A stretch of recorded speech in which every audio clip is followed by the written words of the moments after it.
Dear student, आज का मेरा सब टॉपिक है decimal representation of rational number. Rational number का दो भाग है, एक फर्स्ट है टर्मिनेटिंग डेसिमल और नॉन टर्मिनेटिंग रिपीटिंग डेसिमल। तो अभी मैं जो पढ़ाने जा रहा हूँ इस एपिसोड में terminating decimal representation. So dear student, kindly ध्यान दीजिए, यह एक एग्जाम्पल देता हूँ टर्मिनेटिंग डेसिमल का। Terminating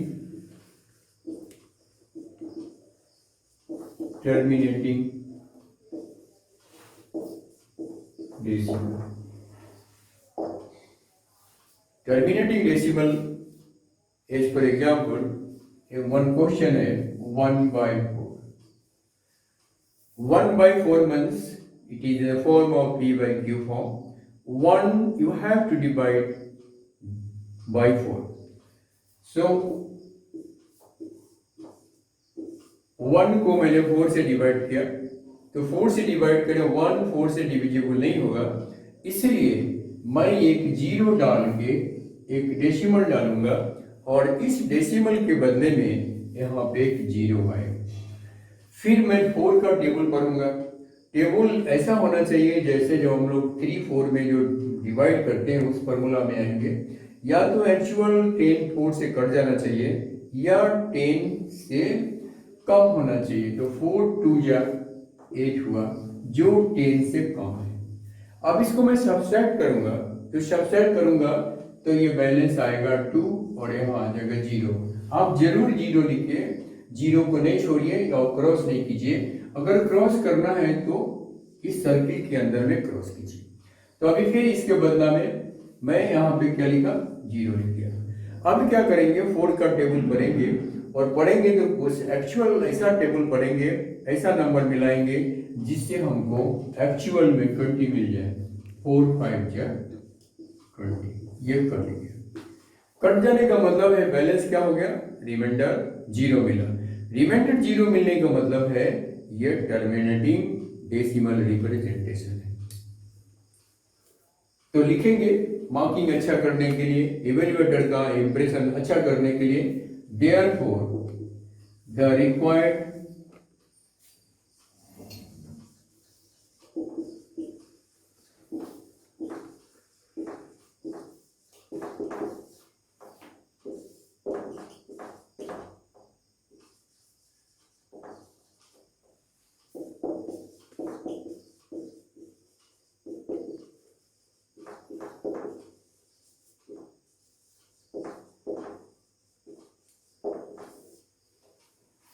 Therefore, the required answer is 0.5, which is terminating decimal.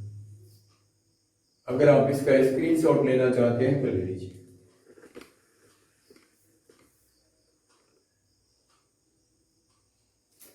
अब मैं दूसरा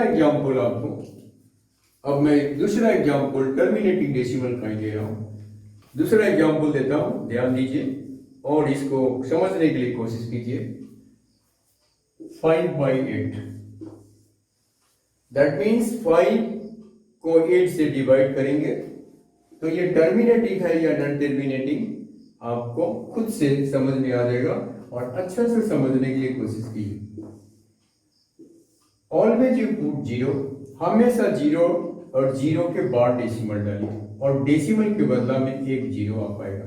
अभी आप जानते हैं इसको क्या बोलते हैं, डिविडेंड बोलते हैं, इसको डिवाइजर बोलते हैं, इसको क्वोशिएंट बोलते हैं और नीचे वाला को रिमाइंडर बोलते हैं। शायद आप भूल गया होगा, ये डिविडेंड है, ये डिवाइजर है, ये क्वोशिएंट है और ये नीचे में रिमाइंडर होगा। देखो आप समझने के लिए कोशिश कीजिए, ये डिवाइजर है, ये डिवाइजर है, ये डिविडेंड है और ये क्वोशिएंट है ना, ये क्वोशिएंट है। तो ये अगर आप शॉर्ट में भी आप लिख सकते हैं, ये क्वोशिएंट हुआ और नीचे जो आएगा वो हमारा रिमाइंडर होगा, ये सभी जानते हैं।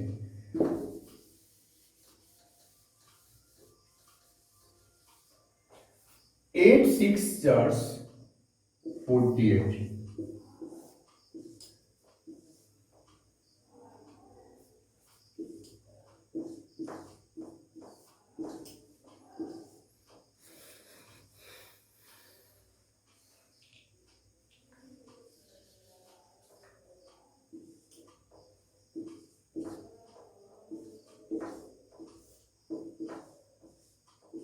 अब ध्यान दो डियर स्टूडेंट, 8 6 48, इसको सब्सट्रैक्शन करने के बाद 2 आया और 2 यह हमारा 8 से कम है, इसलिए जब तक नहीं कटेगा तब तक एक जीरो डालते रहेंगे और एक टाइम आएगा जहां पे ये कट जाएगा और रिमाइंडर जीरो होगा, तो इसका मतलब ये टर्मिनेटिंग है।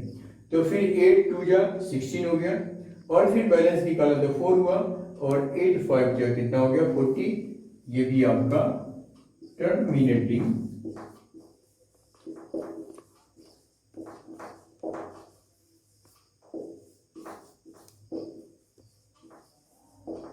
डेसिमल। आप इसका स्क्रीनशॉट लेना चाहते हैं तो ले लीजिए। अब दूसरा इसी का सब टॉपिक है नॉन टर्मिनेटिंग रिपीटिंग डेसिमल।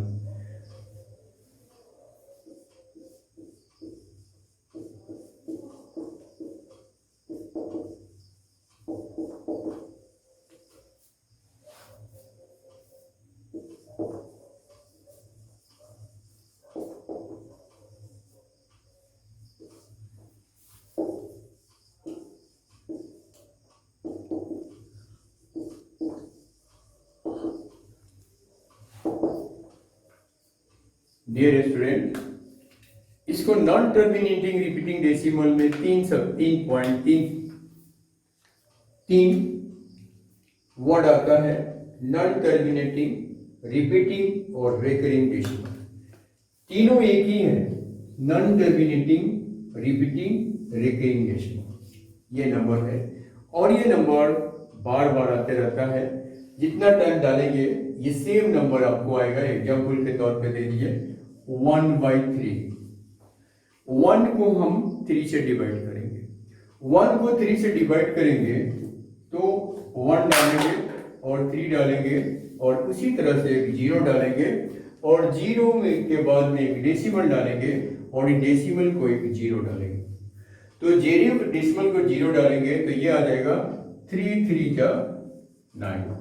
फिर माइनस करेंगे 1 आएगा, फिर 0 डालेंगे, फिर ये 3 टाइम्स आएगा 9, फिर ये इसको माइनस करेंगे, फिर माइनस करेंगे तो 1 आएगा और ये 0 आएगा और फिर 1 आएगा और ये 3 टाइम्स आएगा। इसका मतलब है कि हमेशा 3 3 3 3 3 आते रहेगा। इसको मतलब हम लोग इन्फिनिटी जाएगा, नॉट डिफाइंड होगा, इसलिए इसके एक के ऊपर में मैं बार डाल दूंगा। एक के ऊपर में क्या आएगा, बार आ जाएगा। तो इसका आंसर होगा 0.3 बार। इस बार का मतलब होता है 3/9। इस बार का मतलब होता है 3/9। तो ये है नॉन टर्मिनेटिंग रिपीटिंग या रेकरिंग डेसिमल।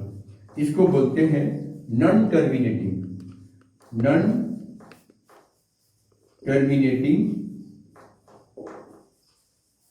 डेसिमल। इसको आंसर लिख सकते हैं, आपका मर्जी। तो ये नॉन टर्मिनेटिंग डेसिमल और इसी को लिख सकते हैं नॉन टर्मिनेटिंग रिपीटिंग डेसिमल या non terminating recurring decimal. Non terminating repeating decimal या नॉन टर्मिनेटिंग रिपीटिंग डेसिमल। तो एग्जाम्पल के रूप में अगर आप स्क्रीनशॉट लेना चाहते हैं तो ले लीजिए, और नहीं तो मैं फिर इसको दूसरे तरीका से भी मैं आपको रेकरिंग को समझाने की कोशिश करता हूं, जो आपको कहीं भी नहीं मिलेगा। मैं इसको पूरा अच्छा से एक्सप्लेन करके समझा दे रहा हूं 0.3 रेकरिंग को दूसरे तरीका, दूसरे प्रोसेस से, और ये प्रोसेस बहुत बहुत इंपॉर्टेंट है जो मैं आपको बताने जा रहा हूं। काइंडली आप ध्यान दीजिए, यहाँ पे ये बहुत बहुत इंपॉर्टेंट है और आपको ये कहीं नहीं मिलेगा, और मिलेगा तो काफी भास्ट रूल में मिलेगा। और ये 0.3 है, इसके ऊपर बार है। बार का मतलब होता है, जिस तरह से हम लोग जानते हैं कि 0.1 मीन्स 1/10, ऐसे हम लिख सकते हैं। रेशनल नंबर में 1 लिखा और डेसिमल के बाद में अगर 1 नंबर है, 1 डाल के 0 डाल दिया, दैट मीन्स इसका आंसर हो गया 1/10, ये रेशनल नंबर में फॉर्म में हो गया। उसी तरह से इस बार का वैल्यू होता है, बार का वैल्यू क्या होता है 3/9। आप इसको कैंसिल कर सकता है और विदाउट कैंसिल करने के बाद में भी इसको आप आगे ले जा सकता है। तो कैंसिल नहीं कीजिए, बिना कैंसिल का मैं बनाता हूं 3/9। आपको आंसर में कोई डिफरेंसेस नहीं होगा और आपका नॉलेज भी इंक्रीज होगा। यहाँ पे एक जीरो डालिए और यहाँ पर एक डेसिमल डालिए, यहाँ पर डेसिमल जीरो डालिए। अब 9 का टेबल आप जानते हैं, 9 3 जा कितना होता है 27। फिर अगेन आएगा 3, you put your 0, 27। This number always, ये हमेशा आपको रिपीट होते रहेगा। इसका मतलब क्या हो गया 0.3 बार। समझ में आ गया? ये एग्जाम्पल आज के लिए मैं इतना ही, और लास्ट में अपना किसी नेक्स्ट में आपको फिर इसका दूसरे फॉर्म पर आएंगे। और तब तक के लिए आप समझते रहिए। आपको अगर मेरा चैनल अच्छा लगता है तो इसको सब्सक्राइब कीजिए, लाइक कीजिए और कमेंट भेजिए। This much, thank you very much.